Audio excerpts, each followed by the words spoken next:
21শে June বিশ্ব যোগা দিবস।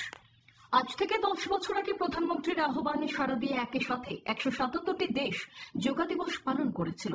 সেই থেকে প্রতি বছর 21শে জুন দিনটি বিশ্বব্যাপী যোগা দিবস হিসেবে পালন করা হয়ে থাকে।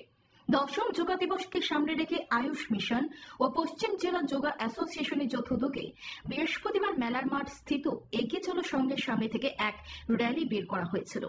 র্যালিটি শহরে বিভিন্ন পথ পরিক্রমা করে।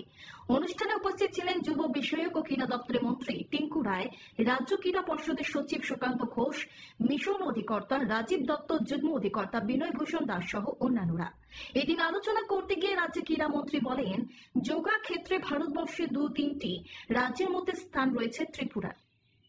যোগা শরীর ও মনকে সুস্থ রাখার পাশাপাশি খেলাধুলারও একটি অংশ।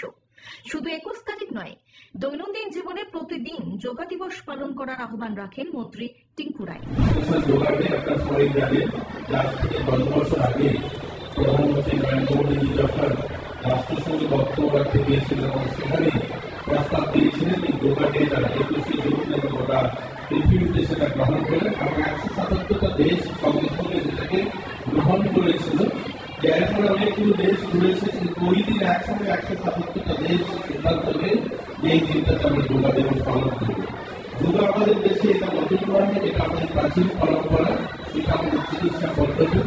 আমরা যদি আমাদের রাজ্যে দেখি, আমাদের যোগাতে শুধুমাত্র শরীর মন সুস্থ রাখা নয়, আর যোগা কিন্তু খেলাধুলার একটা বড় অংশ।